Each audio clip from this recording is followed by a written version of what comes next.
एक शख्स ऐसा भी था जिसने इस घुसपैठ की जानकारी दी कि पाकिस्तानी जो सैनिक है वो घुसपैठ कर चुके हैं। ताशी नामग्याल क्या कह रहे हैं, आइए आपको सुनवाते हैं।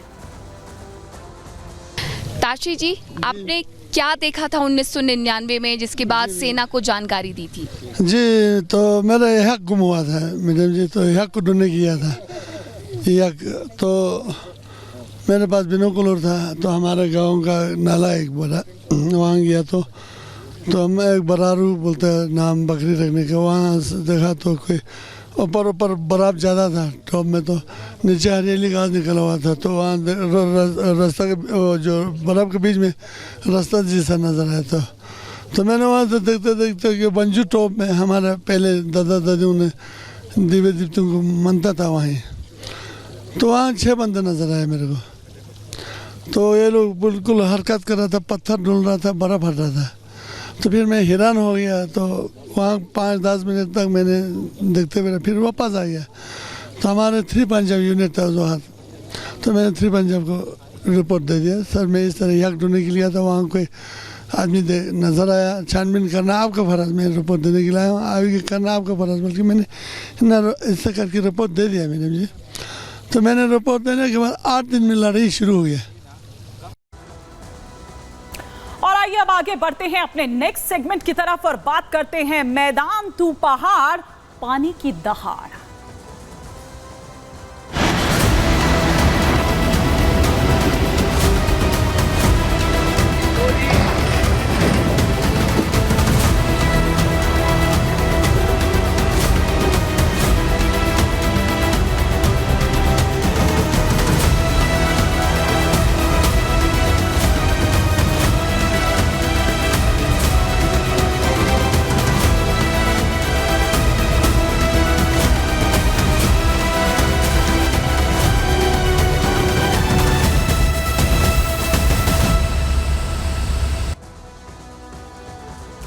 देश के कई राज्यों में बाढ़ और बारिश से हाल बेहाल है, स्थिति गंभीर है। सड़कों से लेकर रेलवे ट्रैक तक पानी से लबालब भरे हुए नजर आ रहे हैं, जिससे जिंदगी की रफ्तार पर ब्रेक लग गया है। उड़ानें तक आप देखिए कि रद्द कर दी गई है। ट्रेन संचालन पर भी मौसम की मार का असर देखने को मिल रहा है। मौसम विभाग ने आज कर्नाटक, उत्तराखंड, गुजरात, महाराष्ट्र और गोवा में भारी बारिश का अलर्ट जारी किया है। हम आपको बताते हैं कि किस तरह से मैदान टू पहाड़ की जब हम यहां पर बात कर रहे हैं तो वो किस तरह से पानी की दहाड़ देखने को मिल रही है, और वो पानी, वो सैलाब जो है जैसे सब कुछ अपने साथ बहाता हुआ ले जाएगा। तस्वीरें हम यहां पर आपको दिखाते हैं कि किस तरह से ये देखिए डरा रही है। आप जब यहां देखेंगे तस्वीरें तो आपको दिखाई देगी नदी नाले हो उफान पर हैं, डैम से जो है वो पानी छोड़ा जा रहा है, ओवरफ्लो चूंकि वहां पर वो हो रहे हैं, झरने हो, नदी नाले हो। ये यमुनोत्री की तस्वीरें हम आपको दिखा रहे हैं जहां पर बादल फटा और उसके बाद का क्या मंजर था आप देख सकते हैं। प्रकृति, कुदरत जो है वो किस तरह से अपना रौद्र रूप दिखा रही है। और ये मंदिर के आसपास की तस्वीरें हैं जहां पर आप देख सकते हैं कि किस तरह से मोटे मोटे बड़े बड़े पत्थर जो हैं पहाड़ों से टूट कर आए हुए, पहाड़ चूंकि दरक रहे हैं। देखिए किस तरह से कुदरत पहाड़ों पर अपना रौद्र रूप दिखा रही है। इससे मंदिर को भी खासा नुकसान हुआ है। ये तस्वीरें यमुनोत्री धाम की आप देख पा रहे हैं कि कितना नुकसान वहां पर हुआ है।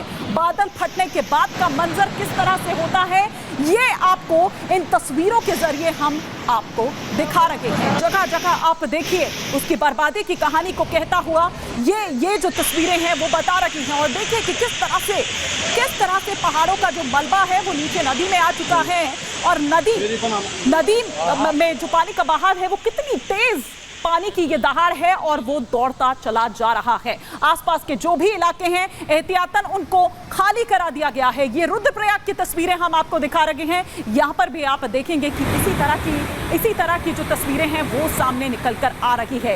एक सैलाब सा जैसे आ रहा है और पहाड़ चूंकि दरक रखे हैं, उनका मलबा जो आ रहा है वो भी यही नदी में आकर गिर रहा है। और जो वहां पर लोग फंसे हुए हैं, यात्री फंसे हुए हैं, उनका रेस्क्यू किया जा रहा है। और ये तस्वीरें हम यहाँ पर आपको दिखा रहे हैं कि किस तरह से कुदरत का कहर जो है वो देखने को मिल रहा है। उस पर क्या इंसान हो, क्या मवेशी हो, हर कोई कुदरत के उस कहर के आगे बेबस नजर आ रहा है। कहीं कहीं पर स्थिति इस तरह की है कि सेना को मोर्चा संभालना पड़ा है, सेना को उतारना पड़ा है रेस्क्यू ऑपरेशन के लिए। वहां से लोगों को रेस्क्यू किया जा रहा है। ये अलग अलग तस्वीरें, और ये देहरादून की तस्वीरें आप यहां पर देख पा रहे हैं कि किस तरह से रिस्पना नदी जो है वो उफान पर है। ये तस्वीरें देखिए, वहां पर वाहन जो खड़े हैं तैर रहे हैं, वो इस तरह से लग रहा है कि तैर रहे हैं। ये रिस्पना नदी की तस्वीरें, कॉलोनियों के बीच में पानी घुस चुका है। इस नदी का, रिस्पना नदी का पानी जो है वो कॉलोनियों में, लोगों के घरों तक वो जा चुका है। अब लोग ना घरों पर रह पा रहे हैं, ना घरों से बाहर निकल पा रहे हैं। ये चमोली की तस्वीरें आप देखिए कि जब वहां पर भूस्खलन होता है, पहाड़ दरक रहे हैं, खिसक रहे हैं, वहां किस तरह की तस्वीरें सामने निकल कर आती है। वो मलबा पूरा नीचे नदियों में आता है और फिर किस तरह से वो रूप वहां पर देखने को मिलता है नदी का, क्योंकि पानी तेज बहाव के साथ वहां पर आ रहा है और सब कुछ जैसे अपने साथ बहा कर ले जाने को जैसे वो आतुर हो। ये तस्वीरें हम आपको दिखा रहे हैं उत्तराखंड के चमोली की। तो ये पहाड़ों का हाल, जहां पर बाढ़, बारिश, भूस्खलन, किस तरह से पहाड़ दरक रहे हैं, वो हम आपको दिखा रहे हैं कि किस तरह की तस्वीर सामने निकल कर आ रही है। बस स्टेशन के पास जो हाईवे है वो भी दरअसल वहां पर बंद हो गए हैं। एक जगह से दूसरी जगह, जो गांव हैं जो काफी दूर एक जगह से दूसरी जगह जाने का जो संपर्क है वो टूट चुका है। तो लोग परेशान हैं कि आखिर करें तो क्या करें, जिस तरह का ये जल प्रलय जो है वो वहां पर देखने को मिल रही है। और अब बात करते हैं पुणे की। यहां भी जलगदर जो है वो देखने को मिल रहा है। 24 घंटे में 140 मिलीमीटर तक जो बारिश है वो दर्ज की गई है। 66 साल में सबसे अधिक बारिश हुई है। ये रिकॉर्ड बनाती हुई यहां पर पुणे की अगर हम यहां पर बात करें तो भारी बारिश से अब तक 4 लोगों की मौत हो गई है। 4 लोगों की मौत हो गई है। ये हम आपको पुणे से जो तमाम जानकारी निकलकर सामने आ रही है वो सिलसिलेवार तरीके से आपको बता रहे हैं कि उफान पर मुथा समेत जो कई नदियां हैं वो हैं। नदियों का जलस्तर बढ़ा हुआ है। खड़कवासला बांध की अगर बात करें तो वो ओवरफ्लो हो रहा है। कई इलाकों में बाढ़ का पानी घुस गया है। लोगों को बहुत मुश्किलात आ रही हैं। बिजली नहीं है, उस वजह से बिजली काट दी गई है क्योंकि करंट फैलने का भी ऐसे में डर है। सेना ने मोर्चा संभाला हुआ है, एनडीआरएफ कर रही है नाव से लोगों का रेस्क्यू। 200 से ज्यादा लोगों का अब तक रेस्क्यू किया जा चुका है, उनको सुरक्षित स्थानों तक पहुंचाया जा चुका है।